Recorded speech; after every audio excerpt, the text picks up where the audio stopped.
Let's all go to the lobby. Let's all go to the lobby. Let's all go to the lobby and have ourselves a drink. All right, and with Michaela singing, that means we are back in the lobby bar for the week of February the 24th, 2025, and we have made it all the way to Oscar week there in less than 1 week. So hopefully everyone out there has gotten watched what they feel like they need to get watched or not.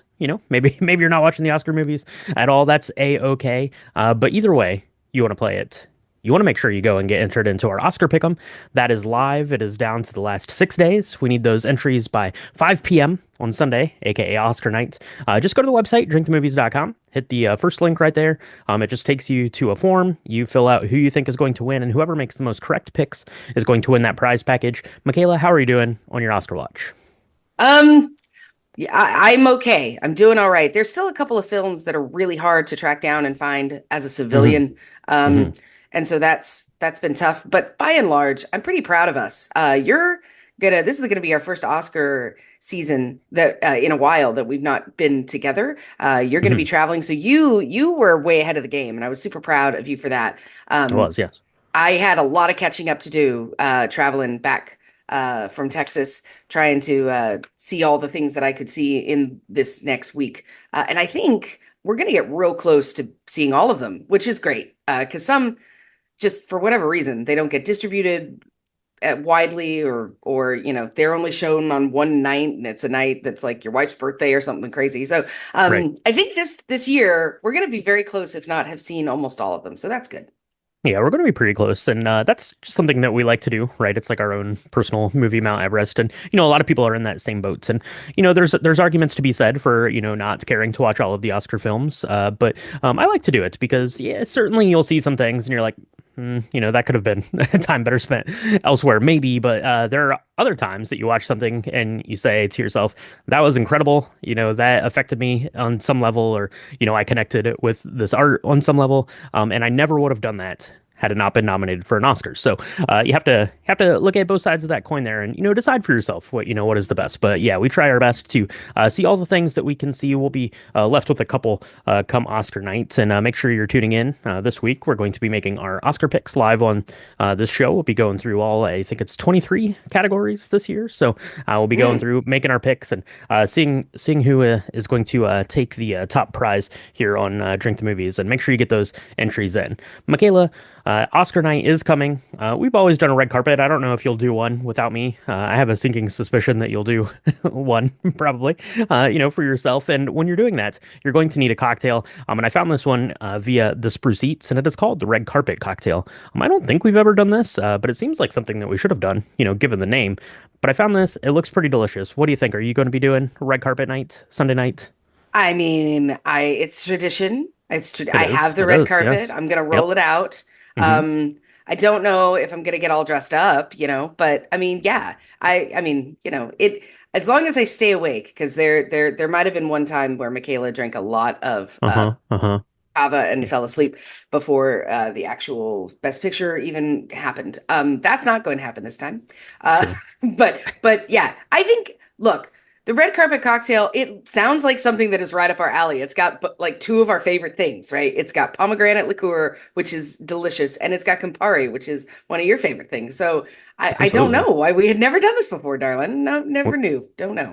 we have not. Yeah, this ticks off a lot of boxes. It has martini written all over it, which is good for us Yeah. for sure too. So let's go ahead and throw one of these together, and then I want to talk a little bit about it before we get into the movie stuff for this week. But into a shaker tin with some ice goes 1.5 ounces of vodka, whatever vodka you'd like to use there, or whatever one you normally use for like your martini grade stuff. 1.5 ounces of that.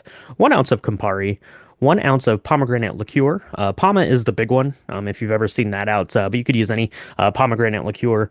A half ounce of simple syrup, and then go ahead and shake that up, strain it into a chilled martini glass. You can garnish it with lemon slice if you feel so inclined. Sip and enjoy. I want to put a little pin there on the pomegranate liqueur. Michaela, you mentioned that that is delicious, and fact. It actually is delicious, but you might not have that, or you might say to yourself, I don't want to go spend $30 on a bottle of pomegranate liqueur. So maybe you have something else in your closet that you could use, which is what I'm planning on doing when I'm making mine up here today for our Oscar show. Gifford is a brand we've talked about a bunch of times. They have a lot of really good fruit liqueurs out there, and just kind of going through their list, they have like their creme de cassis, which would be good replacement for the pomegranate in this, I think. The cherry would be really good in there. Mm, Blackberry, right? The Murray, I think would be good, or like the framboise, like a raspberry liqueur, I think would be really mm. good in this. So I think you could use any sort of like dark fruit liqueur in here in place of the pomegranate if you didn't want to go that route, and would be equally delicious and certainly would give you, just a little bit of wiggle room in that flavor, dial in something you really like. Yeah, the cherry would be really interesting because it would be like choke cherries almost, which are Hmm. notoriously kind of tart. That would it would compare really nicely with the Campari. That might be really fun to give a try to.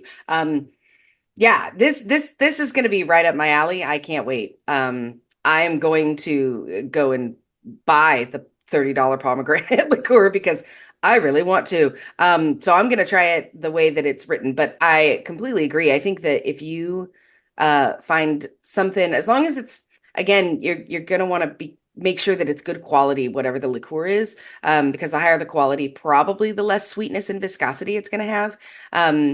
And you're not gonna want it to be so sweet that it muddles with the Campari and kind of leaves it as a like a sugar bomb in your mouth. So, Hmm. Yeah, the Campari is going to do a good job, even if you're not using a super high-end one. Like, I feel like you could probably get away with using like a cheaper brand of like fruit liqueur in this because the Campari is mm, going to cut through that sweetness a little bit. So I think you'd be okay there. Let's talk about movies here a little bit. Not much box office wise coming out. Captain America: Brave New World leads the way again with $28 million here over the weekend. The Monkey, the new release, comes in at $14.2 million dollars. Kind of initial reactions to that was that it was pretty good. Not anything like spectacular, but if you're into the horror of it all, it seems like it's a pretty good time. So go check out The Monkey. We have Paddington and Peru, Dogman, and Neja 2 rounding out the top five. So there is your box office stuff. Let's talk a little bit about some movies coming out, Michaela. This is one we've seen, and I know that you dabble in the world of diving yeah. there, right? So we have the movie The Last Breath coming out, starring Woody Harrelson and Simu Liu, which I guess is a real true story about deep sea divers, a bit of a natural disaster survival sort of a Mm. thing. We've seen the trailer for this. What do you think about this? Other than if you're claustrophobic, maybe this one isn't the one for you, but Yeah, this definitely gave me heart palpitations watching it. Yeah. And then it compounded by realizing that it was based on a true story. Um, yeah. that's kind of terrifying. But it looks really good and death-defying. And I don't know the actual story. When these kinds of movies come out, I purposely do not do research because I want, if I ever see it, to be right there in the suspense of it all. So I don't know if they actually survive or what, but Hmm. looks terrifying. And the deep sea parts though look really beautifully filmed. I don't know where they did this or how they did it, but it looks like that is actually could be noteworthy in and of itself. Yeah, absolutely. So you can go check that one out. We also have coming to your movie theaters, Mobile Suit Gundam, GQ with a lot of U's after that, the beginning. I'm not super familiar with Mobile Suit Gundam. I know a lot of people kind of our age are really into that. I think it kind of came over to the United States around the time that we were kids. So, had the toys, had the like the anime series, all that sort of stuff. So we have that new animated releases coming your way this week as well. And a couple of things on TV wanted to make mention of. We've got the shows on Netflix here, Running Points, which is a kind of a comedy sort of thing. It starts Kate Hudson. It was developed by Mindy Kaling from The Office and the Mindy Project. So you've got that coming your way. You also have Toxic Town coming to Netflix, which is a British serial, which is always usually pretty good. This one here is a basically kind of a political, you know, sort of drama kind of thing. But it stars none other than Jodie Whittaker, Yeah. the doctor herself, who's been in some very excellent British serials as well. So you can check that out. We also have Matthew Perry, A Hollywood Tragedy, coming to Peacock, which seems like that's not that long after Matthew Perry died to be having, but that's coming your way, Peacock, if you want to learn a little bit more about Matthew Perry's journey through Hollywood, I guess. Any of these TV shows strike your fancy, Michaela? So I really like Jodie Whittaker. Me and you banter about how she was or was not a great doctor, but She was. It's but not even a she was banter. fine. Yeah, I know she was fine. She was a fine doctor. She's not my favorite. David Tennant for the win. Don't know why. Can't explain it. But she was in Churchill. Am I saying that right? I'm hoping that that's right. That's the first, because the problem is that that series came out twice, both with David Tennant, one in America and one in the UK. And It was Broadchurch. Broadchurch. Yeah. I was like, I'm not.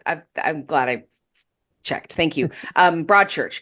So Mhm. she's amazing. I really love her in that. So Toxic Town, it's a 4-part series. I think it's going to be really fun.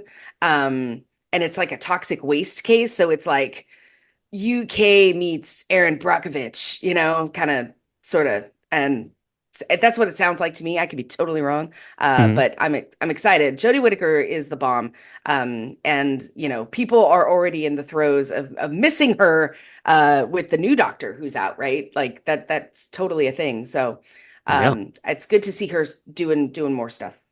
Absolutely, absolutely. So you've got that to look forward to on your TVs, and then of course Sunday nights is Oscar night, so you can watch the Oscars or check out the red carpet pre-show, or just look the next morning and see what won. But we'll be covering the Oscars there next week, going over kind of what won, our highlights from the night.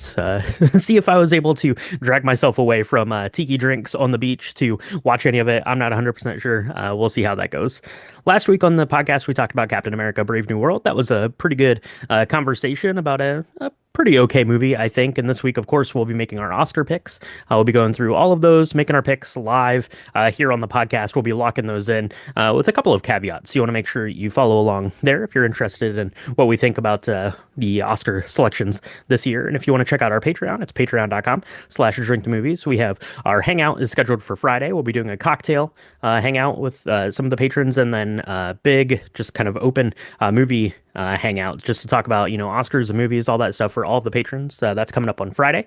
You can get more information on that on patreon.com/drink the movies. So, Michaela, with that, we better go mix up a couple of red carpets, give it a trial run. We want to make sure it's dialed in for Oscar nights, right? And we only have 6 nights until then. So let's do that. Go ahead, go buy that bottle of pomegranate Yeah. liqueur. Maybe I'll swing by and have one of those for myself so I can get the real genuine deal there. And we'll talk to everyone next week in the lobby bar.